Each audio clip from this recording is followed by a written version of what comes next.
Last लेक्चरमध्ये काय बघितलं आहे आपण? कोणता पॉईंट बघितला आहे? Effect of pressure on the velocity of sound, त्यानंतर effect of temperature on the velocity of sound, आणि third effect of humidity on the velocity of sound.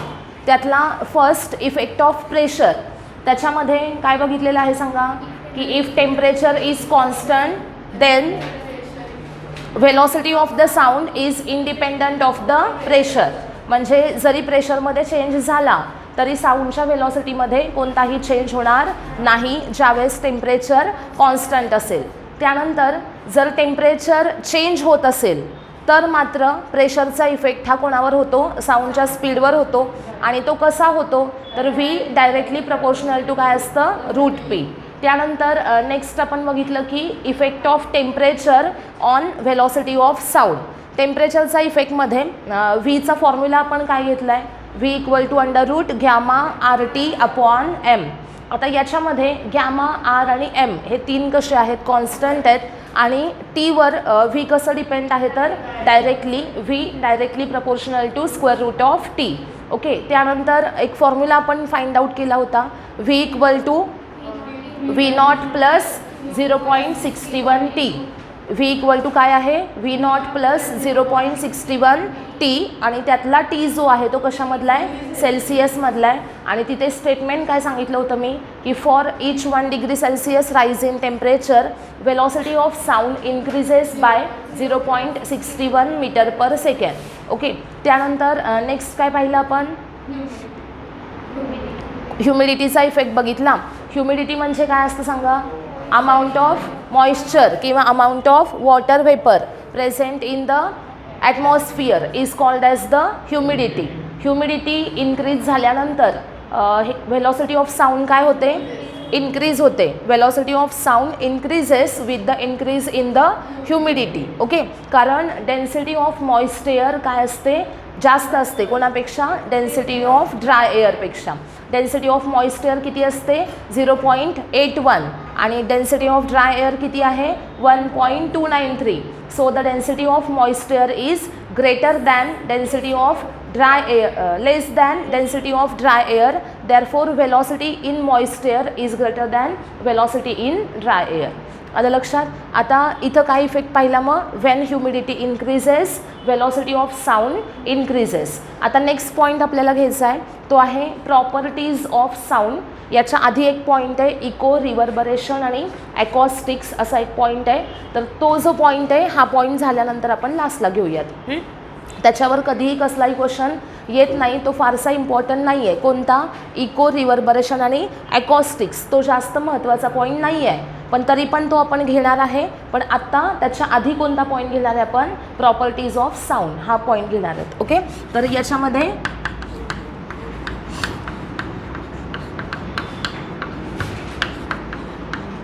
या ज्या प्रॉपर्टीज आता इथे सांगणार आहे त्या महत्त्वाच्या आहेत बरं का. प्रॉपर्टीज ऑफ साऊंड याच्यामध्ये फर्स्ट प्रॉपर्टी आहे पिच. फर्स्ट प्रॉपर्टी आहे पिच. बघा, पिच म्हणजे काय? तर पिचवरून काय डिसाईड करता येतं? तर शार्पनेस डिसाईड केला जातो. ओके. आता पिच डिपेंड कुणावर असते? तर फ्रिक्वेन्सीवर डिपेंड असते. म्हणजे पिच हे कशाचं मेजरमेंट आहे?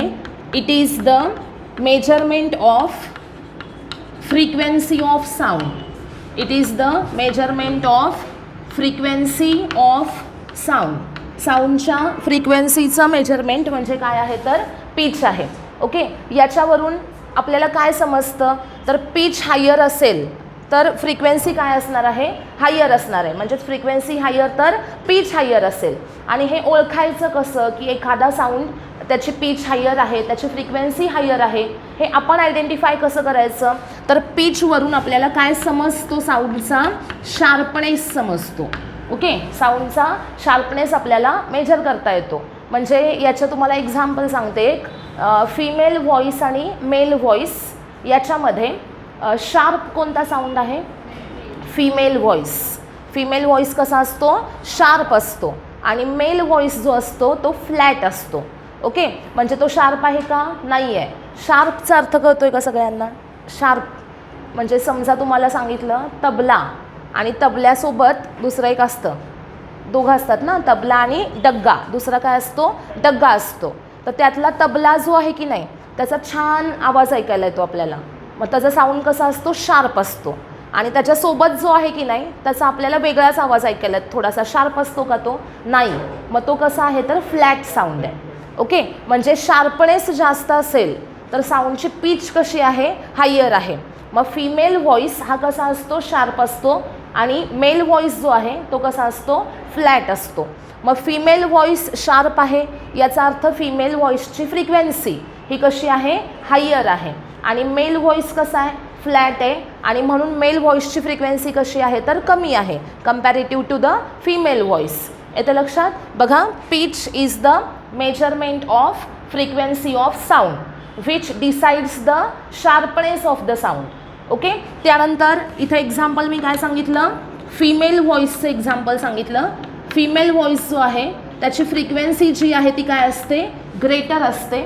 बरोबर, ग्रेटर फ्रिक्वेन्सी, त्यामुळे तो कसा आहे तर शार्प आहे. ओके, आणि त्याची पिच पण काय आली? मग हायर आली.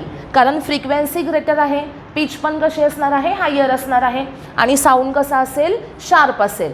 मग फिमेल व्हॉइसला काय म्हटलं जातं तर श्रील असं म्हटलं जातं. काय नाव आहे फिमेल व्हॉइसला? श्रील. ओके, त्यानंतर नेक्स्ट एक्झाम्पल काय सांगितलं मी? मेल व्हॉइसचं. मेल व्हॉइसची फ्रिक्वेन्सी जी आहे ती कशी असते? लोअर असते. त्यानंतर शार्पनेस जो आहे मेल व्हॉइसचा तो पण कसा असणार आहे? कमी असणार आहे.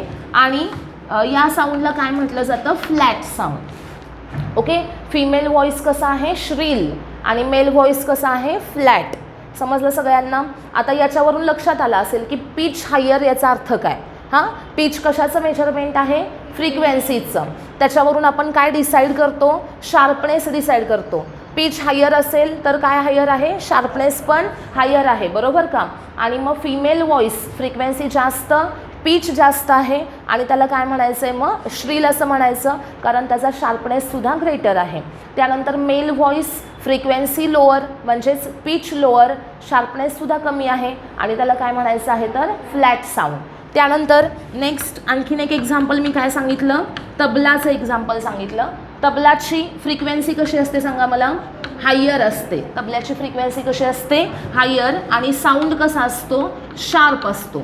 ओके, आणि डग्गा जो आहे त्याची फ्रिक्वेन्सी कशी असते? लोअर. आणि साऊंड कसा असतो? फ्लॅट. ओके, आलं लक्षात सगळ्यांच्या? शार्पनेस कसा ओळखायचा? आता आणखीन एक एक्झाम्पल बघा. आपण साऊंड सिस्टीम सगळ्यांना माहिती असेल. साऊंड सिस्टीम असतात आपल्याकडे, होम थिएटर असतात. त्याच्यामध्ये की नाही बास एक बटन असतं आणि ट्रिबल एक बटन असतं. बरोबर, बास आणि ट्रिबल असे दोन बटन असतात. जर तुम्ही बास वाढवला, बास इन्क्रीज केला तर काय होतं सांगा मला? बास इन्क्रीज केल्यानंतर साऊंड कसा ऐकायला येतो आपल्याला? म्हणजे व्हायब्रेशन्स जास्त ऐकायला येतात आणि साऊंड जे आहे, जे गाणं म्हटलेलं आहे ते गाणं आपल्याला कमी ऐकायला येतं. बरोबर, आणि नुसतंच म्युझिक जास्त ऐकायला येतं. बॅकग्राऊंड म्युझिक जे आहे की नाही ते जास्त ऐकायला येतं आणि व्हायब्रेशन्स जास्त ऐकायला येतात. बरोबर, कधी ज्यावेळेस बास वाढवला जातो. बरोबर, आणि ज्यावेळेस आपण ट्रिबल बटन इन्क्रीज करतो त्यावेळेस काय होतं तर शार्प साऊंड आपल्याला ऐकायला येतो आणि व्हायब्रेशन्स कमी होतात. बरोबर, म्हणजे बघा, ज्यावेळेस तुम्ही बास बटन इन्क्रीज करताय त्यावेळेस काय होणार आहे तर साऊंड फ्लॅट होत जाणार आहे. बरोबर, म्हणजे साऊंडचा शार्पनेस काय झाला? कमी झाला. शार्पनेस का कमी झाला? कारण फ्रिक्वेन्सी काय झाली? कमी झाली. म्हणजे तुम्ही काय केलं तर लो फ्रिक्वेन्सी बूस्ट केल्या. काय केलं? लो फ्रिक्वेन्सी बूस्ट केल्यामुळे फ्रिक्वेन्सी कमी झाली आणि त्यामुळे साऊंड फ्लॅट झाला आणि नुसतंच तुम्हाला असे व्हायब्रेशन्स ऐकायला लागले, फ्लॅट साऊंड ऐकायला आला. ओके, आणि ज्यावेळेस तुम्ही ट्रिबल बटन इन्क्रीज करता, ट्रिबल बटननी शार्पनेस वाढवला जातो. म्हणजे फक्त जे म्युझिक आहे की नाही, बॅकग्राऊंड म्युझिक ते कमी होतं आणि साऊंड आपल्याला एकदम फ्लुएंट असा छान ऐकायला येतो. बरोबर, तिथं शार्पनेस काय केला जातो? वाढवला जातो. शार्पनेस वाढवला म्हणजे काय वाढवली? पिच वाढवली. पिच म्हणजेच काय? फ्रिक्वेन्सी वाढवली. बरोबर, फ्रिक्वेन्सी इन्क्रीज केली ना तिथे तुम्ही. मग इथे काय झालं तर हायर फ्रिक्वेन्सी बूस्ट केल्या. आलं लक्षात? आणि ट्रिबल बटनमध्ये तुम्ही हायर फ्रिक्वेन्सी बूस्ट करता तर बास बटननी काय करता, लोअर फ्रिक्वेन्सीज बूस्ट करता. आलं लक्षात सगळ्यांच्या सांगितलेलं. बघा एक्झाम्पल काय काय सांगितले मी, फिमेल व्हॉइस आणि male voice. Second example tabla आणि डग्गा.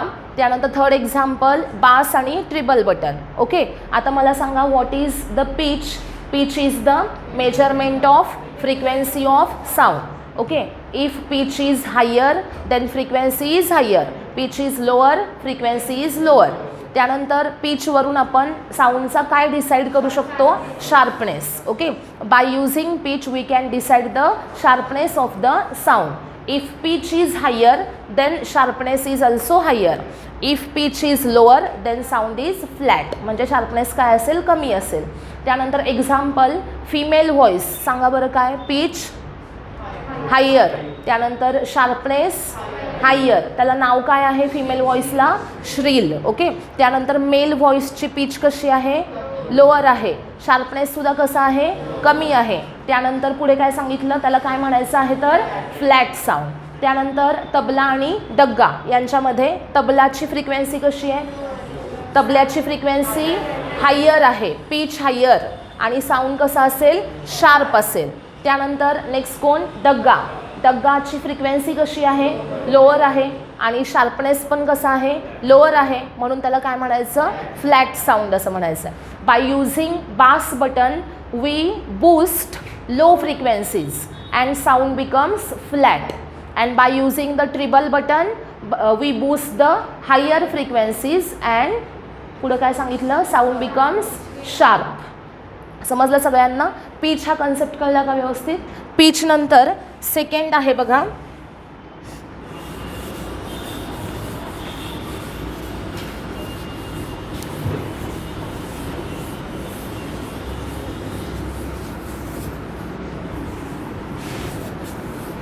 पिच नंतर सेकंड प्रॉपर्टी आहे लाऊडनेस.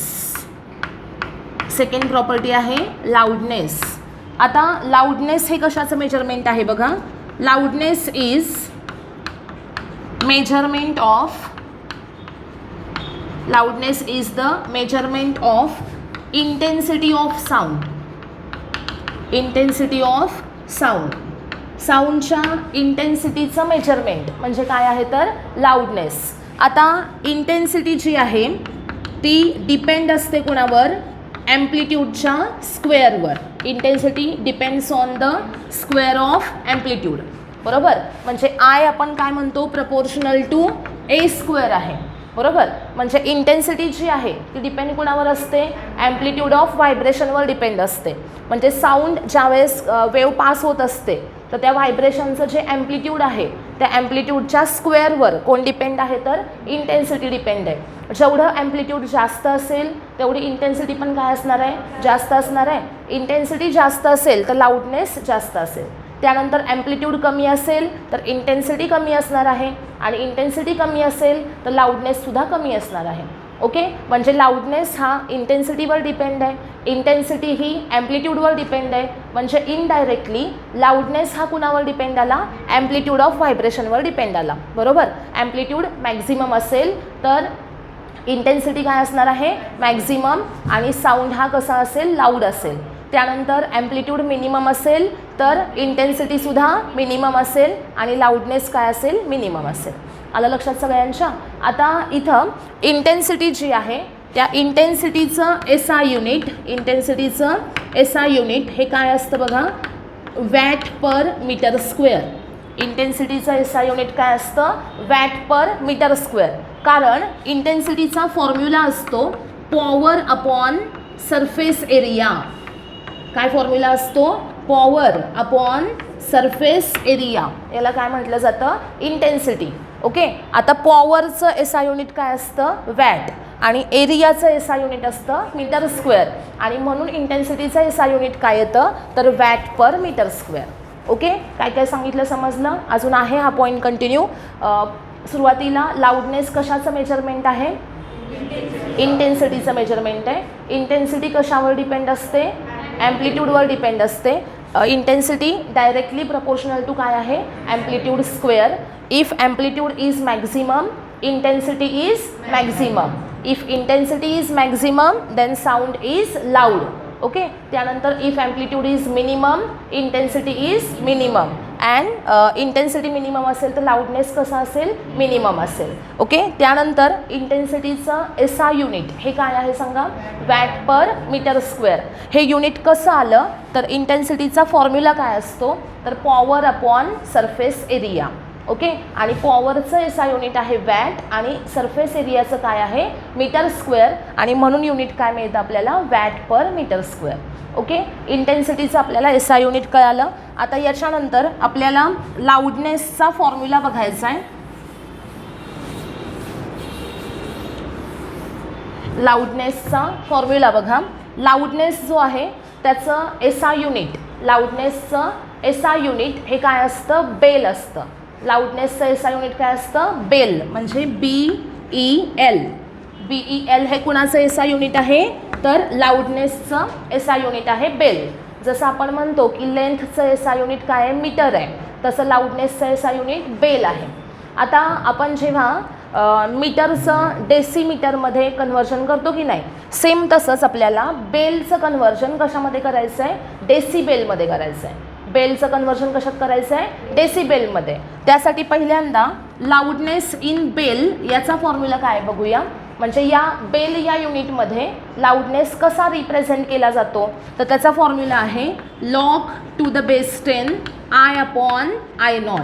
काय फॉर्म्युला आहे, लॉग. लॉगचे दोन टाईप असतात ना, बेस E आणि बेस 10. ओके. तर त्यातला आपण इथे कोणता घेतोय, बेस 10 घेतोय. बेस 10 म्हणजे कोणता, जे आपण लॉग टेबलमध्ये बघतो ना लॉग, ते म्हणजे कोणते असतात, लॉग टू द बेस 10 असतात. ओके. तर आता इथे आपण लॉग कोणाचा घेतोय, I अपॉन I0चा. आता I म्हणजे काय आहे तर इंटेन्सिटी आहे आणि I0 म्हणजे काय, ती पण इंटेन्सिटी आहे. पण I0ला काय म्हटलं जाईल तर थ्रीशोल्ड इंटेन्सिटी. काय म्हणायचं आहे, थ्रीशोल्ड इंटेन्सिटी. आता थ्रीशोल्ड इंटेन्सिटी म्हणजे काय असते तर minimum audible intensity to the human ear. म्हणजे ह्युमन इयर हा मिनिमम किती इंटेन्सिटीचा साऊंड हा ऐकू शकतो त्याला काय म्हणायचं, minimum audible intensity. Okay. Minimum audible intensity to the human ear ती काय असणार आहे तर I0 असणार आहे आणि त्याला आपण काय म्हणतोय, थ्रीशोल्ड इंटेन्सिटी असं म्हणतोय. आणि याची व्हॅल्यू जी आहे ती किती असते तर 10⁻12 watt per metre square. Value किती असते, 10⁻12 वॅट पर मीटर स्क्वेअर. म्हणजे मिनिमम एवढ्या इंटेन्सिटीचा साऊंड आपण ऐकू शकतो. ओके. याच्यापेक्षा कमी इंटेन्सिटीचा साऊंड आपण ऐकू शकत नाही, मिनिमम आहे हा एवढा. बरोबर. त्यानंतर पुढे काय सांगितलं मी, I0ची व्हॅल्यू 10⁻12 आहे. ही व्हॅल्यू इथं फिक्स असणार आहे. बरोबर. ती बदलणार का, नाही बदलणार. मग आपण समजा इथे इंटेन्सिटी एक पर्टिक्युलर कोणती तरी घेतली आणि त्यावेळेस लाऊडनेस किती आहे तो फाइंड आउट करायचा आहे. म्हणजे याच्यावर न्यूमरिकल कसं येतं तर तुम्हाला पर्टिक्युलर एखादी इंटेन्सिटी सांगितली जाईल आणि त्या इंटेन्सिटीला लाऊडनेस किती आहे हा फाइंड आउट करायचा आहे, किंवा लाऊडनेस सांगितला जाईल आणि त्यावेळेस इंटेन्सिटी किती आहे ही फाइंड आउट करायची आहे. आलं लक्षात. आणि याच्यामध्ये कॉन्स्टंट काय आहे तर I0 कॉन्स्टंट आहे. बरोबर. ही व्हॅल्यू फिक्स आहे. मग या दोघांपैकी एक अननोन काहीतरी असेल आणि एक नोन असेल.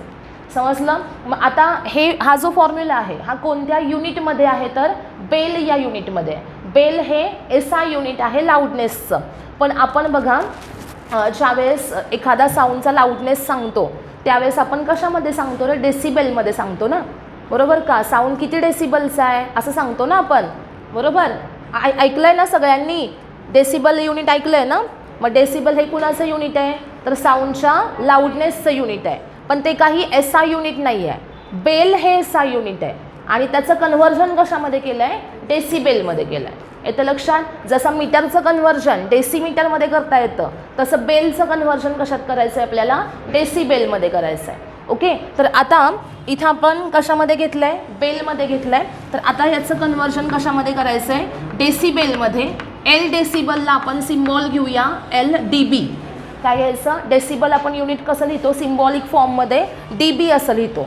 बरोबर का. मग डेसिबलला मी काय घेतलं तिथे dB घेतलं आहे. तर LdB म्हणजे L डेसिबल हे कसा लिहायचा, 10 × L bel. L decibel is equal to काय असणार, 10 × L बेल असणार आहे. आता L बेलचा फॉर्म्युला काय आहे, log to the base 10 I upon I0. तर इथं काय करायचं 10 into log to the base 10 I upon I not. काय केलं आपण तर या बेलमध्ये जे लाऊडनेसचा फॉर्म्युला होता त्याला कशाने मल्टिप्लाय केलं 10 मल्टिप्लाय केलं. मग ॲन्सर कशामध्ये मिळालं आपल्याला डेसिबलमध्ये मिळालं. ओके बेलचं कन्व्हर्जन डेसिबलमध्ये कसं करायचं तर बेलला कितीनं मल्टिप्लाय करायचं 10नी मल्टिप्लाय करायचं. कन्व्हर्जन कशामध्ये झालं डेसिबलमध्ये झालं. आलं लक्षात. मग sound loudness in decibel is equal to formula काय मिळालं आपल्याला 10 into log I upon I not. Okay हे समजलं सगळ्यांना. आता इथं साऊंडच्या लाऊडनेसचं SI युनिट लक्षात ठेवा डेसिबेल नाही कोणता आहे बेल आहे आणि डेसिबेल हे त्याचं कन्व्हर्जन आहे. डेसिबलमधला साऊंड कसा काढायचा तर बेलमधला जो लाऊडनेस आहे त्याला 10नं मल्टिप्लाय करायचा. ओके म्हणजे सपोज साऊंडचा लाऊडनेस हा 2 बेल असेल तर तो डेसिबलमध्ये किती झाला 20 डेसिबल झाला. येतं लक्षात सगळ्यांच्या. आता बघा याच्यामध्ये काय काय लक्षात ठेवायचं आहे. लाऊडनेसमध्ये लाऊडनेसचं SI युनिट हे काय आहे बेल आहे. बेलमध्ये फॉर्म्युला काय येतो log I upon I not आणि याचा बेस किती आहे 10 आहे. यातला आय नॉट जो आहे ते काय आहे थ्रीशॉल्ड इंटेन्सिटी आहे.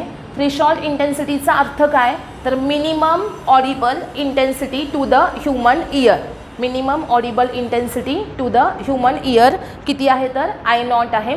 त्यानंतर त्याची व्हॅल्यू किती असते 10⁻⁻12 वॅट पर मीटर स्क्वेअर. आता हे MCQमध्ये सुद्धा येऊ शकतं की थ्रीशॉल्ड इंटेन्सिटी किती असते व्हॅल्यू किती आहे त्याची 10⁻12 वॅट पर मीटर स्क्वेअर. त्यानंतर याचं कन्व्हर्जन आपण कशामध्ये केलं डेसिबलमध्ये केलं. L decibel is equal to काय आहे 10 इंटू एल बेल. मग या फॉर्म्युल्याला आपण फक्त 10नं काय केलं मल्टिप्लाय. फॉर्म्युला लक्षात ठेवा loudness in decibel is equal to 10 log to the base 10 I upon I not. Okay याच्यामध्ये आय नॉटची value 10⁻12 watt per metre square. आता याच्यावरचं एक्झाम्पल कसं असेल बघूया आपण.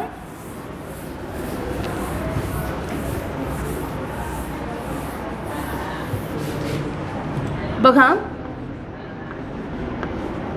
सपोज 20 डेसिबलचा साऊंड आहे. किती डेसिबलचा आहे 20 डेसिबलचा साऊंड आहे. तर याची मला इंटेन्सिटी काढायची आहे की याची इंटेन्सिटी किती असेल. तर फॉर्म्युला काय आपला L decibel is equal to काय असतं 10 लॉग टू द बेस 10 पुढं आय अपॉन आय नॉट असा फॉर्म्युला आहे. इज इक्वल टू आता लाऊडनेस किती सांगितलं आहे त्यांनी 20 सांगितलं आहे. 20 equal to 10 log to the base 10 I upon I not. Okay आता हा 20 आहे इथं 10 आहे 20 अपॉन 10 झाला किती आला मग 2 आला इथे. मग 2 equal to log to the base 10 I upon I naught. 2 equal to log to the base 10 I upon I naught आलं. आता याच्यामध्ये याचं ॲन्सर आपल्याला काढायचं आहे म्हणजे इथे हा लॉग जो आहे तो निघून गेला पाहिजे बरोबर. मग काय करायचं हे कसं सॉल्व करायचं तर ही जी इथं व्हॅल्यू आहे ही 10च्या पॉवरला घ्यायची मग इथला लॉग काय होतो निघून जातो. लक्षात ठेवा ज्यांचा मॅथ्स नाही त्यांनी हे लक्षात ठेवायचं की इथला लॉग काढून टाकायचं आहे आपल्याला. इथं काय ठेवायचं आहे आय अपॉन आय नॉट. तर त्यासाठी काय करायचं आहे तर इथं जो नंबर आहे तो काय करायचा 10च्या पॉवरला घ्यायचा म्हणजे इथे काय येईल 10⁻² is equal to I upon I naught. आलं लक्षात. मग आता आय इज इक्वल टू काय येईल सांगा मला. आय इक्वल टू काय येईल I naught into 10⁻². Therefore I equal to असेल आय नॉट इंटू 10⁻². आता आय नॉट किती आहे सांगा. आय नॉट किती आहे 10⁻12. 10⁻12 इंटू 10⁻². ॲन्सर किती येईल 10⁻10 वॅट पर मीटर स्क्वेअर. म्हणजे ज्या वेळेस लाऊडनेस हा 20 डेसिबल आहे त्यावेळेस त्याची इंटेन्सिटी किती आहे 10⁻10 वॅट पर मीटर स्क्वेअर आहे. ओके त्यानंतर नेक्स्ट सपोज आपण 40 डेसिबलचा साऊंड घेतला. किती डेसिबलचा घेतला 40 डेसिबल. आता बघा एकदम इझी आहे कसं लक्षात ठेवायचं. जर मी इथं व्हॅल्यू 40 टाकली तर इथं किती येणार आहे 4 येणार आहे आणि इथं 10⁻² किती येणार 4 येणार. म्हणजे आय अपॉन आय नॉट हा रेशो किती असणार आहे 10⁻4 असणार बरोबर. इथं 10⁻4 मल्टिप्लाय होणार -12 + 4 होणार म्हणजे ॲन्सर किती येणार 10⁻8 येणार. आलं लक्षात. बघा इथे लिहूयात आपण काय आहे 40 इक्वल टू काय असेल 10 log to the base 10 I upon I naught. मग 4 is equal to log to the base 10 I upon I naught. मग I upon I naught equal to काय येणार 10 raised to 4. ओके आणि I इज इक्वल टू काय असेल 10 raised to 4 into 10 raised to minus 12 म्हणजे किती येईल 10 raised to minus 8 watt per metre square.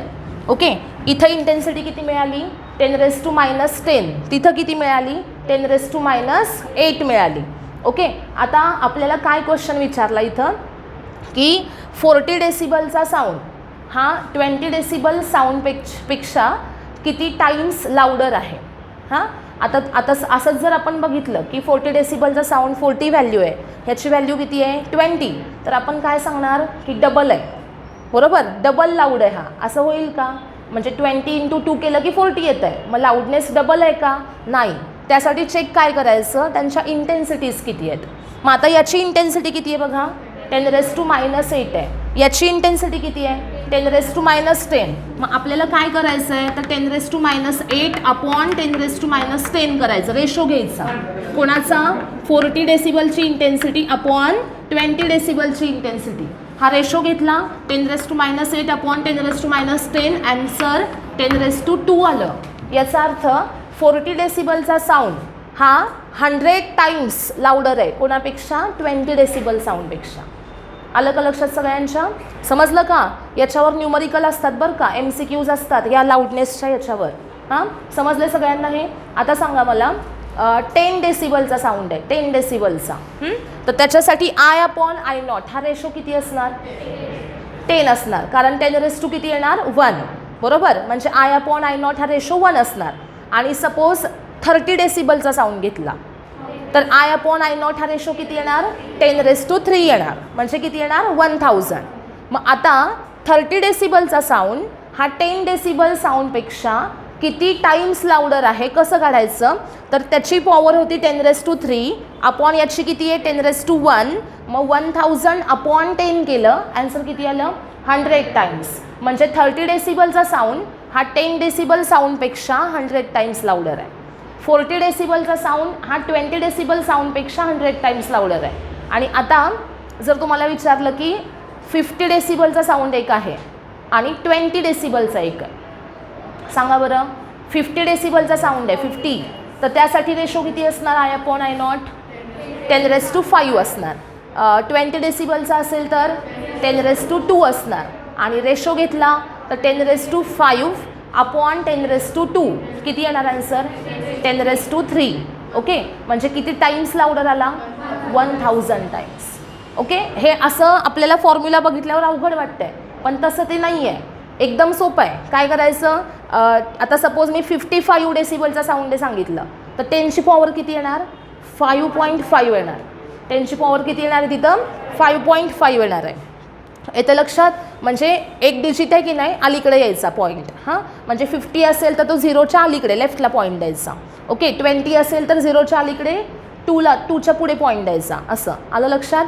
100 डेसिबलचा असेल तर 100 डेसिबलचा असेल तर 10ची पॉवर किती आली 10 आली 10 raised to 10 आला बरोबर आणि 50 डेसिबल 10 raised to 5 आहे.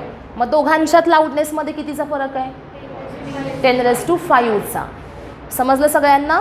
ओके लाऊडनेस आता आपण असं म्हणू शकत नाही की 100 डेसिबलचा 50 डेसिबलच्या डबल आहे का नाही. किती टाइम्स लाऊडर आहे 10 raised to 5 टाइम्स लाऊडर आहे समजतंय. आणि मग एवढा लाऊड साऊंड आपण जर ऐकला तर आपल्याला त्रास होणारच आहे म्हणजे 100 डेसिबल आणि 50 डेसिबल फरक आहे ना. ओके आणि आपण जर लाऊडनेस 0 घेतला लाऊडनेस आपण 0 आहे असं म्हटलं तर त्याच्यासाठी इंटेन्सिटी किती असली पाहिजे जरा फाइंड आउट करायचं. बघा सांगा मला आपण ज्यावेळेस म्हणतो की लाऊडनेस 0 पाहिजे 0 लाऊडनेस तर त्यावेळेस इंटेन्सिटी ही किती असली पाहिजे थ्रीशोल्ड इंटेन्सिटी एवढी. बघा इथं 10 log to the base 10 जर मी या आयच्या जागी I नॉट टाकला आणि अपॉन I नॉट घेतला तर 10 log to the base 10 आणि 1 येणार. 1चा लॉग किती असतो 0 असतो ना. लॉग 1 किती आहे 0 आहे, मग इथं 0 आन्सर आलं. 0 × 1 0 आलं ना, म्हणजे लाऊडनेस किती आला 0. ओके, लाऊडनेस 0 कधी मिळणार, तर ज्यावेळेस साऊंडची इंटेन्सिटी ही कुणा एवढी आहे, तर थ्रेशोल्ड इंटेन्सिटी एवढी आहे. म्हणजे त्यासाठी व्हॅल्यू किती असली पाहिजे 10⁻⁻12 वॅट/मीटर².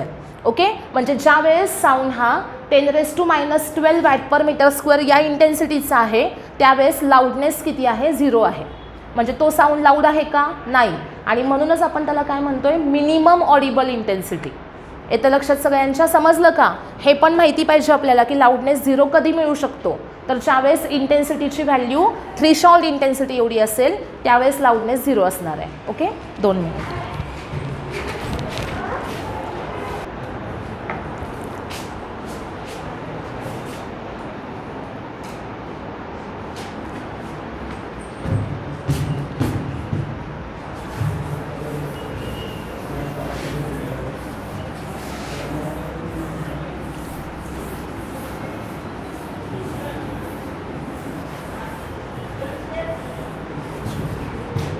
त्यानंतर आता नेक्स्ट प्रॉपर्टी घ्यायची थर्ड.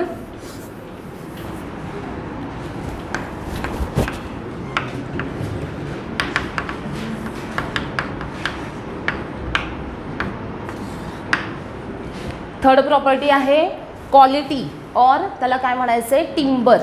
हां, क्वालिटी म्हणजेच काय असते टिम्बर. ओके, तर आता क्वालिटी साऊंडची कशावर डिपेंड आहे, म्हणजे साऊंड हा कसल्या क्वालिटीचा आहे, चांगल्या क्वालिटीचा आहे का खराब आहे, हे डिसाईड कसं करायचं, तर त्याच्यामध्ये हार्मोनिक्स किती प्रेझेंट आहेत त्याच्यावर डिपेंड असणार आहे की त्याची क्वालिटी कशी असणार आहे. म्हणजे quality of the sound depends on the number of harmonics present in the given sound.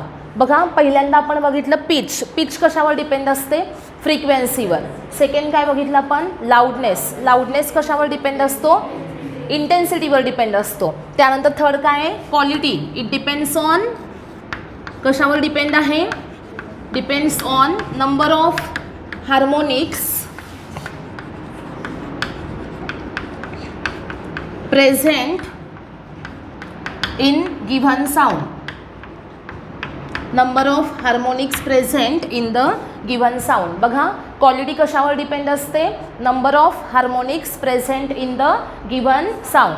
आता जेवढे जास्त हार्मोनिक्स प्रेझेंट असतात तेवढी त्या साऊंडची क्वालिटी चांगली असते, आणि जेवढे कमी हार्मोनिक्स प्रेझेंट असतात तेवढी साऊंडची क्वालिटी कमी असते. ओके, आता हार्मोनिक्स आणि ओव्हरटोन्स हा कन्सेप्ट त्यासाठी आपल्याला माहिती पाहिजे. हार्मोनिक्स आणि ओव्हरटोन्स 12th मध्ये सगळ्यात शेवटचा टॉपिक, त्याच्यामध्ये हा कन्सेप्ट आहे हार्मोनिक्स आणि ओव्हरटोन्स. मी तुम्हाला सांगितलं नाही ना अजून कधी. हार्मोनिक्समध्ये बघा, सपोज एक साऊंड आहे ज्याच्यामध्ये अशा N, 2N, 3N, 4N अशा फ्रिक्वेन्सीज आहेत, आणि दुसरा एक साऊंड आहे ज्याच्यामध्ये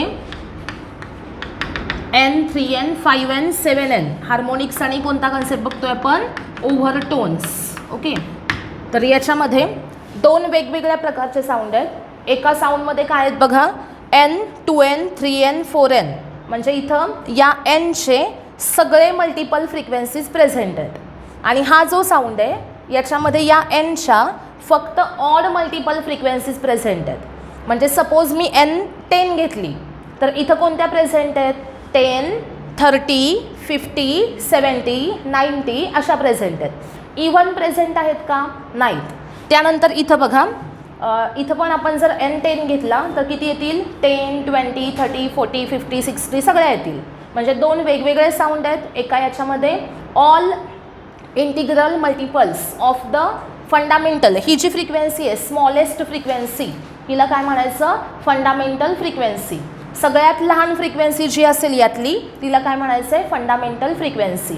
आणि या फंडामेंटल फ्रिक्वेन्सीच्या ऑल इंटिग्रल मल्टिपल्स इथं प्रेझेंट आहेत, आणि या फंडामेंटल फ्रिक्वेन्सीच्या फक्त ऑड इंटिग्रल मल्टिपल्स इथं प्रेझेंट आहेत. तर आता हार्मोनिक्स म्हणजे काय असतात, तर N ही फंडामेंटल फ्रिक्वेन्सी आहे आणि तिला फर्स्ट हार्मोनिक असं म्हटलं जाईल. N कसली फ्रिक्वेन्सी आहे, फंडामेंटल. तिला नंबर कितवा असेल, फर्स्ट हार्मोनिक. त्यानंतर 2N आहे तर तो कितवा हार्मोनिक असतो, सेकंड हार्मोनिक. 3N कितवा हार्मोनिक आहे, थर्ड हार्मोनिक. आणि अशाच प्रकारे 25N हे कितवा हार्मोनिक असेल? 25th हार्मोनिक असेल. मग याच्यामध्ये आपण काय केलं तर फंडामेंटल फ्रिक्वेन्सीला ज्या नंबरनी मल्टिप्लाय केलेला आहे तितका तो काय झाला? हार्मोनिक झाला.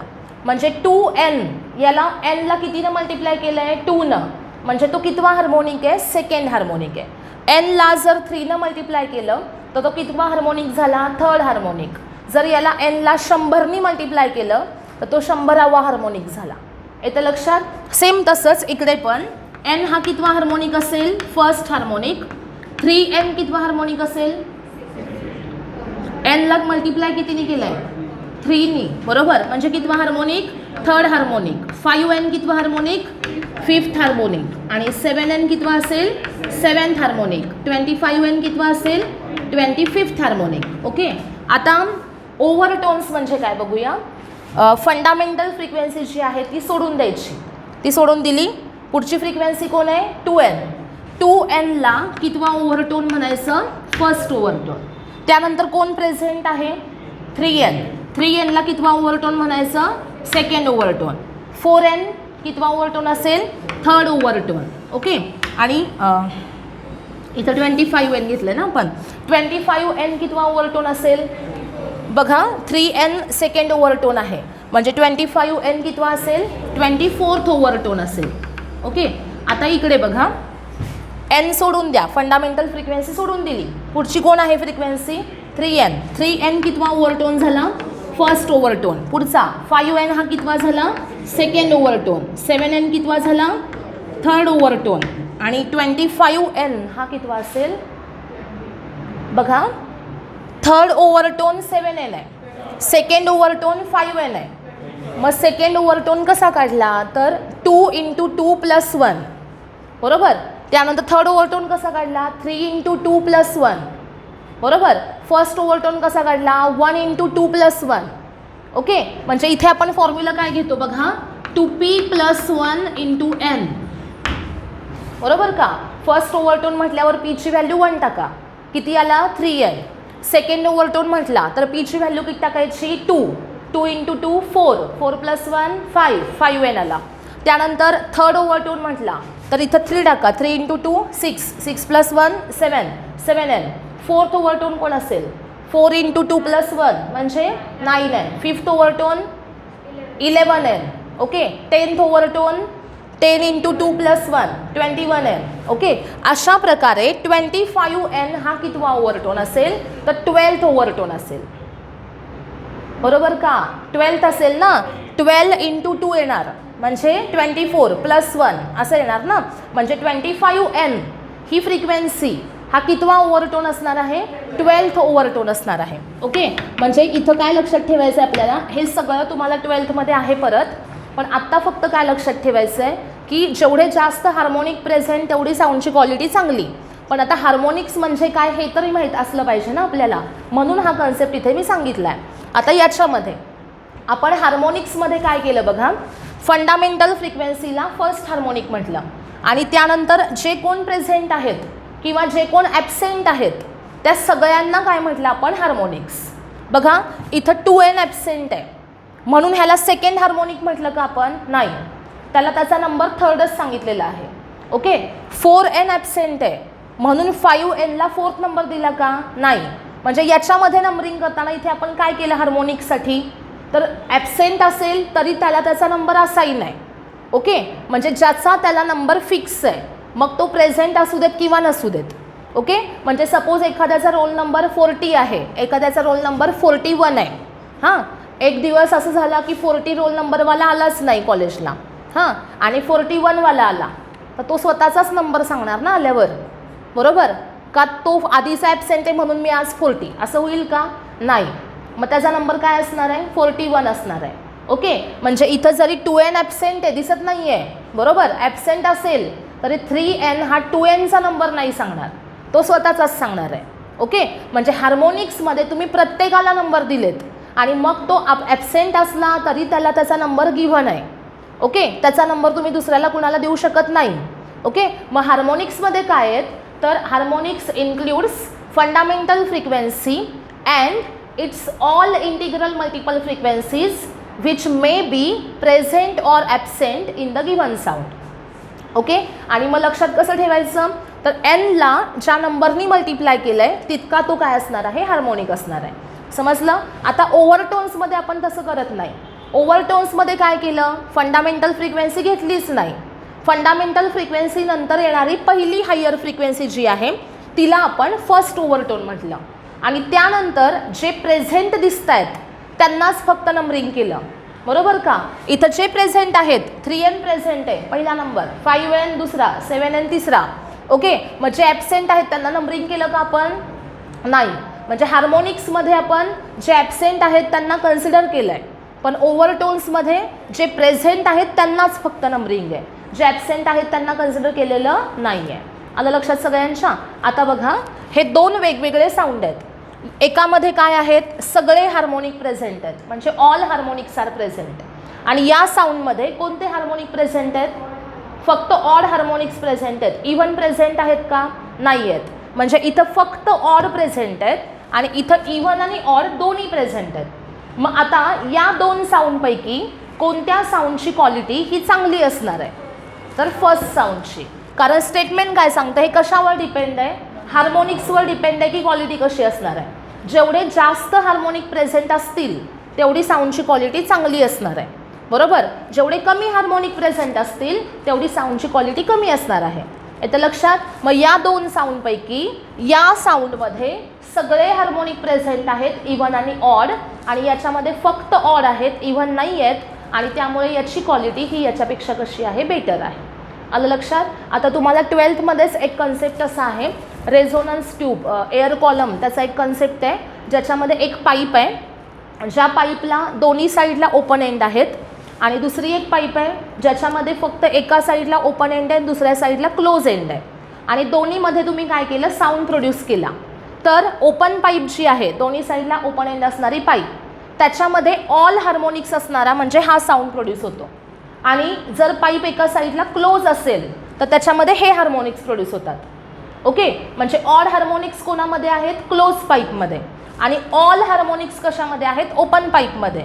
मग क्वेश्चन असा असतो की क्वालिटी कुणाची चांगली आहे, कोणत्या साऊंडची चांगली आहे, तर ओपन पाईपची. दोन्ही साईडला एंड ओपन असेल तर त्या पाईपमध्ये असणाऱ्या साऊंडची क्वालिटी बेस्ट असते कोणापेक्षा, क्लोज पाईपपेक्षा, कारण त्याच्यामध्ये सगळे हार्मोनिक प्रेझेंट असतात. आलं लक्षात. म्हणजे क्वालिटी कशावर डिपेंड आहे, हार्मोनिक्सवर. Quality depends on the number of harmonics present in the given sound. If number of harmonics are larger then quality is better and vice versa. समजलं सगळ्यांना. बघा, आपण 3 प्रॉपर्टीज बघितल्या. त्यातली पहिली प्रॉपर्टी कोणती आहे, पिच. पिच कशाचं मेजरमेंट आहे, फ्रिक्वेन्सीचं मेजरमेंट. ओके, फ्रिक्वेन्सी हायर असेल तर पिच हायर आणि शार्पनेस हायर असेल. ओके, त्यानंतर जर pitch lower, frequency lower, sharpness कमी असेल आणि साऊंड कसा असेल, फ्लॅट. सेकंड काय प्रॉपर्टी बघितली, loudness. Loudness is the measurement of intensity. Intensity depends on amplitude square. If amplitude is larger, intensity is larger, and साऊंडचा लाऊडनेस पण कसा असेल, लार्जर असेल. त्यानंतर इंटेन्सिटीचं एसआय युनिट काय आहे, watt per metre square. Okay, आणि लाऊडनेसचं युनिट काय आहे, बेल. बेलचं कन्वर्जन आपण कशामध्ये करतो, डेसिबेलमध्ये. लाऊडनेस इन डेसिबल फॉर्म्युला काय आहे, 10 log to the base 10 I upon I0. Minimum audible intensity I0 value किती असते, 10⁻⁻12 वॅट पर मीटर स्क्वेअर. आलं लक्षात. आणि लाऊडनेस 0 कोणत्या इंटेन्सिटीला येतो, थ्रीशॉल्ड इंटेन्सिटीला. त्यानंतर नेक्स्ट कोणता आहे प्रॉपर्टी, क्वालिटी, किंवा त्याला काय म्हणायचं, timbre. It depends on the number of harmonics present in the given sound.